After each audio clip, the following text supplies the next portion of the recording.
Welcome to this channel. This is The Lingkod Katoliko and marami tayong mapapag-usapan ngayon pero ang priority natin ay itong schedule na pag-visit ni Pope Francis dito sa South Asia. So ngayon actually today mag-a-arrive na siya sa unang bansa na pupuntahan niya. Bakit mahalaga itong visit na to? Sapagkat unang-una ang ating mahal na Santo Papa ay matanda na, medyo mahina na rin ang katawan pero pinilit niya pa rin mapuntahan ang mga Katoliko dito sa mga bansang pupuntahan niya dito sa South Asia.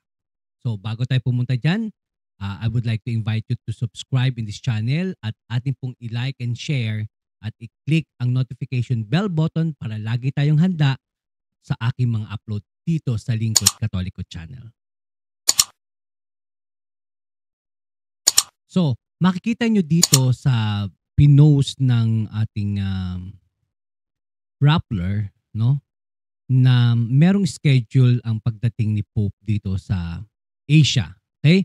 Unang-una, ngayong araw na to ay darating na sa Jakarta, Indonesia si Pope Francis at magstay siya doon sa September 3 to 6. So, automatically makakasama niya ang mga Katoliko nating mga kaibigan at mga kababayan, brothers and sisters na nandoon sa Indonesia. Kung alam naman natin, ang Indonesia ay merong more than 150 million people and majority dyan ay Muslim. Okay?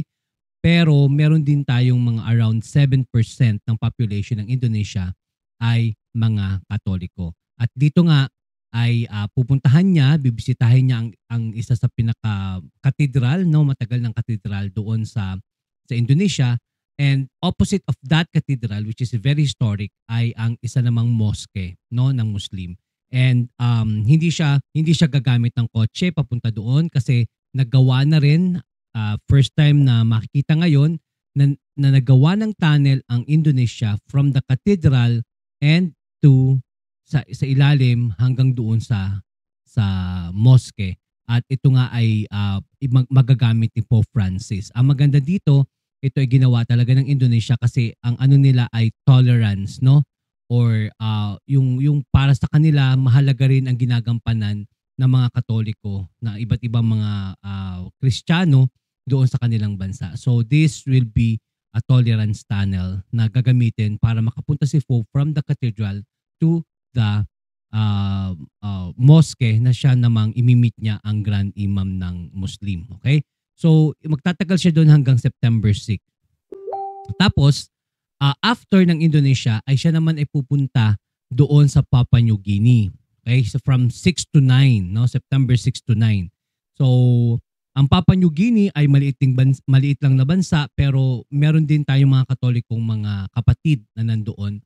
At karamihan sa kanila ay mga strict talaga sa pagpapatupad at sa pagsunod, no, sa aral ng ating simbahang Katoliko. Kaya nga bibisitahin niya ito. Although medyo mahina or hindi naman mahina pero alam naman natin, kita na natin na naka-wheelchair na lang si Pope pero pinilit niya pa rin na ituloy itong tinatawag nating Pope visit sa mga bansang ito sapagkat ito yung mga bansa na kailangang puntahan, no, at mabisita. Kasi sa Philippines, ilang beses na pumunta dito, napakaraming Pope na ang pumunta dito sa ating bansa. However, dito sa mga bansang ito ay hindi pa rin nakakapunta or kung meron man nakapunta, matagal na and gusto rin niyang makadaupang palad ang mga Katoliko. Kaya pupunta siya dito sa Papua New Guinea. After ng Papua New Guinea ay pupunta naman siya dito sa bagong-bagong bansa na katatayo lang. Ito ang Timor-Leste or East Timor na tinatawag nga natin. At magstay siya doon from September 9 to 11 ng September. So, ang maganda naman dito sa East Timor is that kung ang Vatican has the largest 100% ng population ay Catholic, no? Pinagmamalaki rin ng East Timor na more than 90% or around 98% na mga tao sa East Timor ay mga Catholic. So ito ay resulta ng dahil nga nagkaroon din ng mga occupation ng Indonesia sa kanila pero nung humiwalay na silang bagong bansa, ang karamihan ng mga tao dito ay mga Katoliko sa East Timor. And mamimit niya ang president, no, ng East Timor na natutuwa sa ginagawa ng mga Katoliko, ng mga madre, ng mga pare para mapabuti ang kalagayan ng bansa nila. And after that, ng September 11, ay siya naman ay pupunta sa Singapore ng 11 to 13 and doon magkakaroon din ng meeting with the Catholic community, Catholic members sa Singapore. Maliit lang na bansa ang Singapore, of course, pero marami din yung Filipino, Indian, Malaysian, and marami talaga na iba't ibang mga relihiyon, no? Pero marami rin diyan ang isa yan sa pinakamarami rin ang Katoliko na meron ang bansa nila, and meron seminaryo, may mga pare, may mga madre na nakakatulong din, no, sa bansa ng Singapore.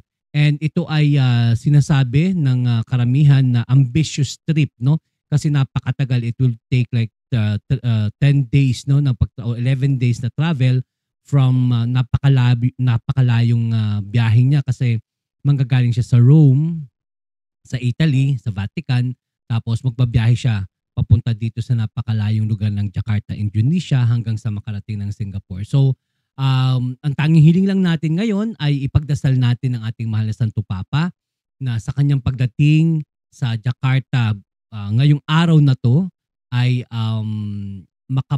magkaroon ng pagbabahagi ng salita ng Diyos, ingatan ang kanyang kalusugan, ingatan siya, no? At siya ay makapagbigay inspirasyon sa lahat ng miyembro ng Katoliko, at the same time ay sa ibang relihiyon din o sa ibang tao rin sa bansang kanyang pupuntahan. Kaya tayo napakapalad, no, kung meron lang pagkakataon na makapunta sa Singapore, ay gusto ko rin makapunta. Yun nga lang ay hindi pinalad makapunta sa Singapore para ma-meet si Pope Francis. Although nakita ko na rin siya dito sa Philippines nung unang punta niya dito sa Philippines, kaya okay na rin naman, no. At tayo rin naman na-meet na nakita na rin natin ang Santo Papa Pope John Paul, no, nung siya ay nabubuhay pa. Pero maganda rin na mapuntahan natin, no, or makadalo tayo sa ilang mga activity na to. So alam ko na ang mga Katolikong Pilipino na nasa mga bansang nabanggit, sa 4 na bansa, ay tuwan-tuwa rin dahil tayo ay mga mapagmahal sa ating Santo Papa. Kaya ito po ay ipanalangin natin ang kanyang journey na maging safe, peaceful, at walang mangyari sa ating mahal na Santo Papa habang siya po ay nagbabiyahe sa 4 na bansang ito. So yun lamang po muna ngayon, at don't forget to like and share this video para lagi kayong updated doon sa ating mga susunod na uploads. Thank you. Magandang araw.